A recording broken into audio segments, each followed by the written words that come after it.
Frank Zappa.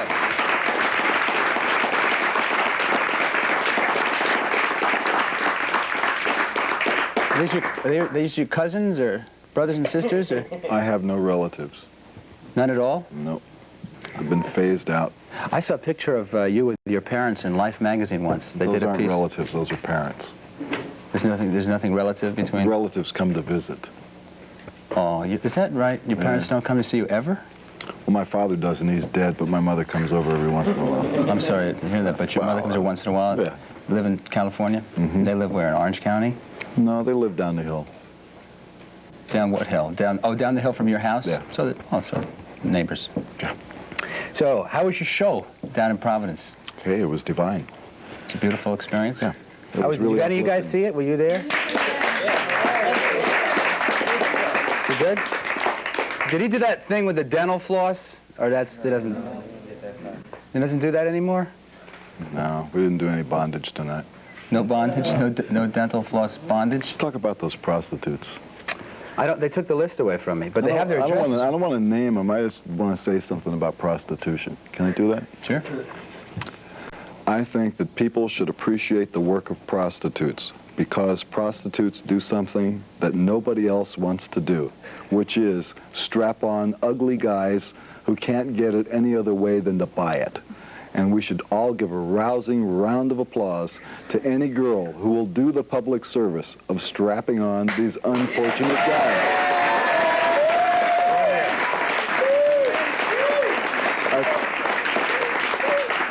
I think that these women are entitled to earn the money that whatever they can charge for this service, and I think that the men who need this service should have access to it so that they don't do other things that are more harmful to society.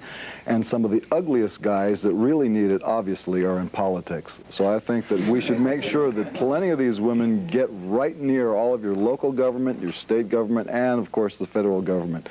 They all need it. Let's see to it that they get it. I think that's very well put, Frank. You're a big fan of disco, true? Oh, sure. Love it. We were talking before the show that I saw you on a disco... What was the name of that show again? Disco Dance Fever. Disco Dance Fever, and that's one of those syndicated shows, and you were the... That's right. I was one of the judges. Now, a lot of people associated you with being as far from disco as you possibly could be. Didn't you have a quote about what disco is? It's a place for...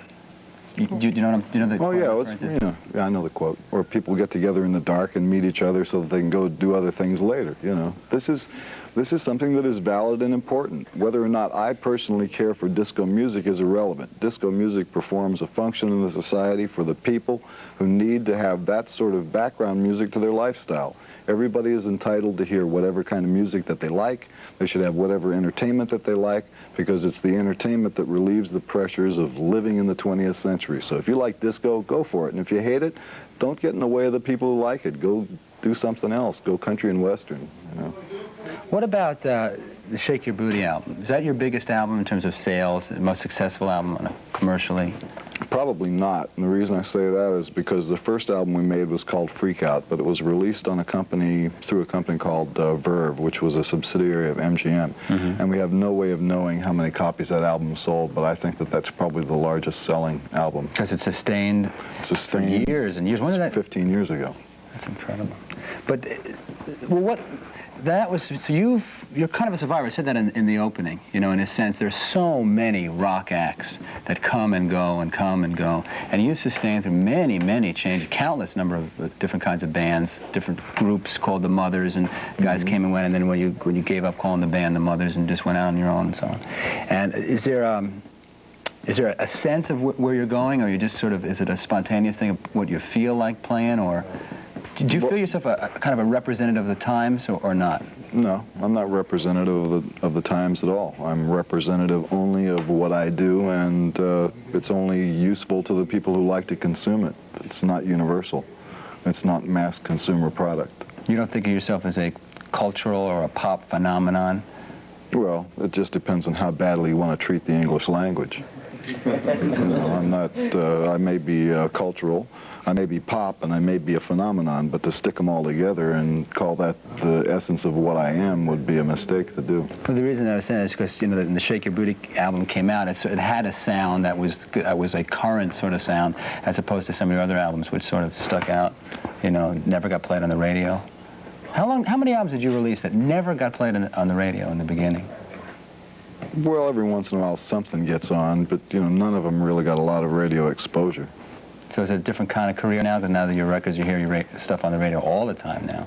Different kind of crowd go to your concerts and stuff? It's younger, generally. Do they not remember Lumpy Gravy and that kind of stuff? Well, most of them have never heard Lumpy Gravy, but a lot of them remember earlier albums than that, because usually what happens is if they listen to something current and they like that, they go to the record store and suddenly discover there's 30 albums.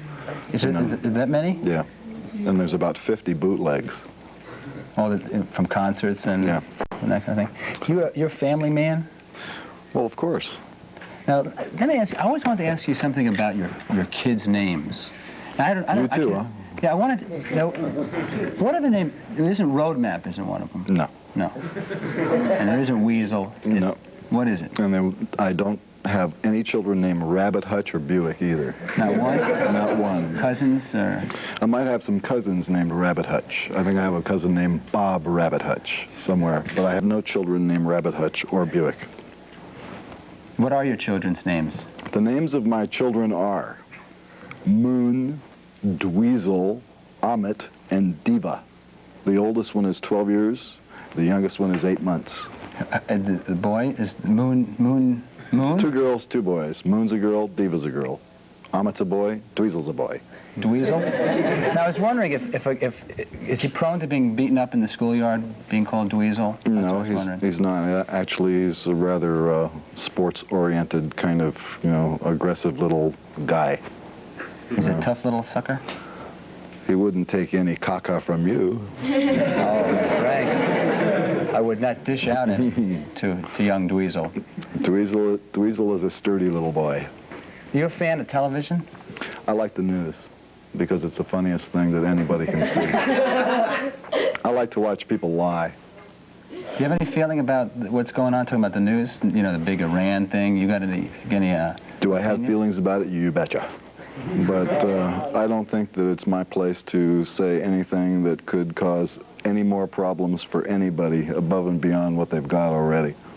So you sort of keep your opinions about that stuff to About yourself? that particular subject, I really don't think that I should run my mouth, because everybody else is doing it, and I don't think that it's doing any good. Okay. What about your, let's talk a little bit about your video projects. We have a couple of them we're going to show in a few minutes. We're going to show Baby Snakes, and then the next segment we have another one we're going to show. But you've been into video for a long time. Yeah. You like it? It's okay. What do you like about it? I like the fact that you can do a lot of things electronically that are impossible and or very expensive in normal film tweezage. Film tweezage? Yeah, you know, when you're talking about opticals and video, you just push a button and turn a crank, and Because you were working in video for a long time, before it became fashionable. Now every record company, every single different group has their own little video thing. Do you think there's a future in that? Would you like to get into the video thing with both feet? You know, they say that's the coming, element for the rock industry. Gee, it sounds really exciting. Well, Frank, maybe you and I later we can get together and watch some videos. We have one of yours. We have your Baby Snakes, and can we look at that now? No. No, we can't? Okay, we can. Oh, come on, let's negotiate. All right, let's do it. Oh, yeah, let's do it. Let's take a look at it. Let's take a look at Baby Snakes. Wow. That was incredible. It literally melted. It literally melted. And how did you do that? Was there some kind of a fuse attached to it so that it would self-destruct like that? Is that part of the creative process? Yes. Obviously, in my case, it is. You just built that right in there? I want to say that the animation that you saw was done by a guy named Bruce Bickford. I didn't do it. It's only in my movie, but Bruce Bickford did the animation. And where is he out of? California? Yeah. we're going to go away for a couple of spots, and when we come back, you're going to have a chance to talk to Frank at 449-4800 and ask him anything you want. Stay with us.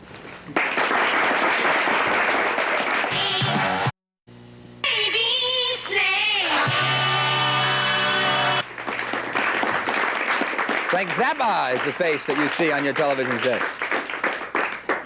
Frank, what did we just see? You saw part of a movie called Baby Snakes. You saw the song called Baby Snakes from the movie called Baby Snakes, which is coming out in June. It's 2 hours and 43 minutes long. It has music, animation, and unusual behavior. And it will be released nationwide, and people can see it at their local theaters. And Yes. Did you have a hard time releasing a film? What company released it? Me. It's independent? Yeah. And so you're just setting up your own distribution of it? That's right. So you didn't have to answer to nobody? This is true. All right. We'll take some calls at 449-4800. I was going to ask you about that because it was because of the length. You know, most film companies won't release a film that is that long because they can't show it enough times in a day to make enough money. That's right. But that doesn't bother you? No. Not a bit? Nope. What about your record company? Now, you're jumping record companies again. Well, yes. Why? Did you seem to have gone through a few in a short period of time? Are you cantankerous in corporate meetings or something? No. I very seldom attend corporate meetings. Do you not deliver your product on time? No, I deliver it right on time. Is it off key? What does that mean? Well, you know, it's a tonal. Some of the songs may not be pleasing to the. What I'm asking you is why did you have problems with Mercury? In the case of Phonogram, there was a mid-range executive who had a very bad response to a song called I Don't Want to Get Drafted. When the tapes arrived at the company, he said, I was in the Army, I don't like the words to that song, and so he didn't want to release it as a single, and it was option pickup time, and so we just said, well, if you're not happy with me, then I won't be happy with you, and we'll just part ways and just forget it. So that's the end of that. So you released that single. I released it myself, yeah. And now it's being distributed by CBS. They picked it up, and then you eventually will go off to CBS? It's possible. But nobody knows for sure. Whatever happened to that album that you had, the four-sided album that was called Leather. Leather. Was that ever released, or Parts of it have come out. in different forms on other albums? And Yeah, it's part of what the lawsuit with Warner Brothers is all about. oh, holding back that. Have you had? I don't want to talk about Yeah, we Warner don't- Brothers. yeah. Record companies. Yeah. I was going to ask you a question on the music industry in general. Can we take that last answer and just Sure. and use this Music same one industry again? in general. Thank you very much. Let's take a call. Hi, you're live on 5 All Night, Live All Night. Hello, my name is Gabriel Polonsky. Hi, you want to? Whoa, hi. You have a question for Frank? Well, I just wanted to tell you that I won the Frank Zappa lookalike contest on WCOZ in Boston. Have you considered Congratulations. plastic surgery? What? No, Lisa Carlin actually said, no offense or anything, but she said, congratulations for being as ugly as Frank Zappa.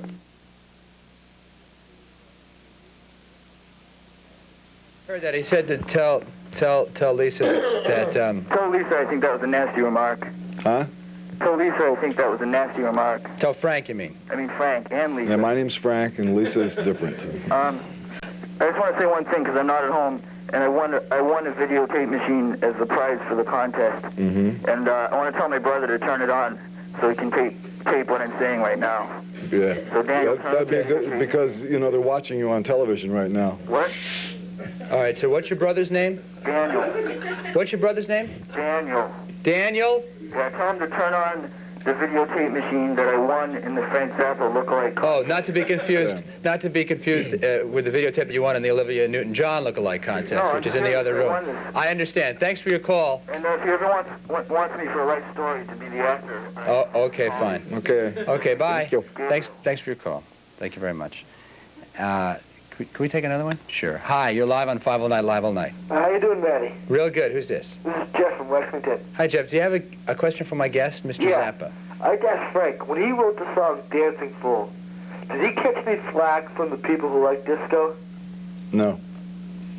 Because they never heard it. Well, I think it's a pretty decent They were still listening to Push in the Bush then. Yeah, well, I have to think disco is nauseating myself because it all sounds the same. I mean, same beat, same drum, Yeah. same little high-pitched voices and stuff like that. Well, what can you say? This is America at its finest. It's music to dress up How to. do you think the music industry is going? What do you think to be the new music of the 80s? Well, since the industry is more or less in the hands of the accountants, you should go off and see an accountant. Go to H&R Block, talk it over with the guy who's preparing your income tax and ask him what kind of stuff he likes, and chances are within the next 10 years, whatever he says will be what everybody else is listening to. All right, thanks a lot. Okay, thanks for your call. Bye-bye. Yeah. Hi, you're live on 5 All Night, Live All Night. Hi, Matt. Hi. Hi, how you doing? Good, who's this? This is Susan calling from D.C. Hi, Susan. Oh, Susan's got the giggles. Okay. Now stop giggling long enough to ask Frank something. After all, you have Frank Zappa here on the phone and on your TV. Uh-huh. Talk to him. Oh, thanks. I was just wondering, Frank, have you heard, you must have heard, you know, the B-52s and all the new wave and everything? Mm-hmm. Yeah, I was just wondering, you know, what do you think about it? And, you know, do you think it'll be around to stay or what? Well, some of it will and some of it won't. Some of it is very expendable and some of it's interesting. Uh-huh. Well, that's good. Can I ask you one more question? Sure. We saw, I know you were talking about the Disco Fever. Yeah. And we were just wondering, you know, we saw that show and everything, and we just were wondering, you know, how you scored. How I scored? Yeah. You mean the scores that I gave to the contestants? No. She wanted to know if you scored. Oh, you mean did I wind up pooching the girl with the feathers in her hair? Yeah, I guess so. Let me leave that to your imagination. Thanks for your call. Thanks a lot. Bye-bye. Bye. So long to BC. It's a Jesuit school, so you have to... Hello, you're live on 5 All Night, Live All Night. Hi, Matt. How you doing? Good. Hey, terrific show you got going tonight. I really like it. Oh, wait till... You think this is hot. Wait till the snake comes out. Oh, wow. I like snakes, but I don't want to get too close. This is fine. That's okay. It won't come through the TV. Oh, that's... Do you have a question for Frank? Yeah, I'd like to ask Frank what kind of approach he takes to writing a song. Does he think of himself more as a composer and try and create, you know, kind of a classic or something, or is it just a typical song? Depends on the song. You know, is he just writing something, or is he trying to compose it? Well, the act of composing is the act of enforcing a structure on the elements that you're dealing with. You know, I'm not always dealing with words and notes. Sometimes I'm dealing with things that are some other stuff. Where do you get the ideas for your songs? On shows like this. You're going to sing a song? You're going to make up a song right on the spot like Mac Davis does? No, how about we'll just dedicate the movie Baby Snakes to what's going to happen to you when you open that bag later. Okay. Yeah, I was also wondering how he Frank managed to stay so straight with all the strange things that he does and he writes. How does he do it? Like that film that he showed, that was pretty wild, and you know, that's not the kind of thing that a straight person would do. When you say straight, do you mean Well, straight in drugs. terms Frank of says drugs? He didn't use any drugs at all, never really got into them. Well, the problem is, my friend, that since most people in the United States are drug users, it's very hard to imagine somebody who doesn't use any. That's why I have all these problems with people asking me about using drugs. Everybody else uses them, from, you know, the kids at school to the people who are working in the government. I just happen not to like them. It's as simple as that. We'll take one more call. Hi, you're live on 5 All Night, Live All Night. Yes, Frank. Yep. I read somewhere in a magazine, I don't know if this is, I should name the name of the magazine, but the question, but what I read is that you use all the notes out of a scale to, in a certain voicing.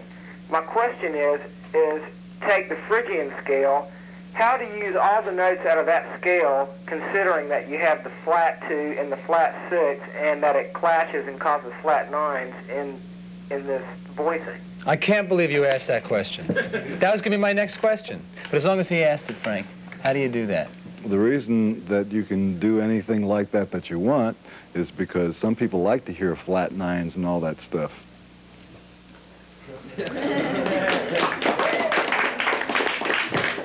Frank Zappa, I thank you for being my guest. You're going to be at the music hall tomorrow night?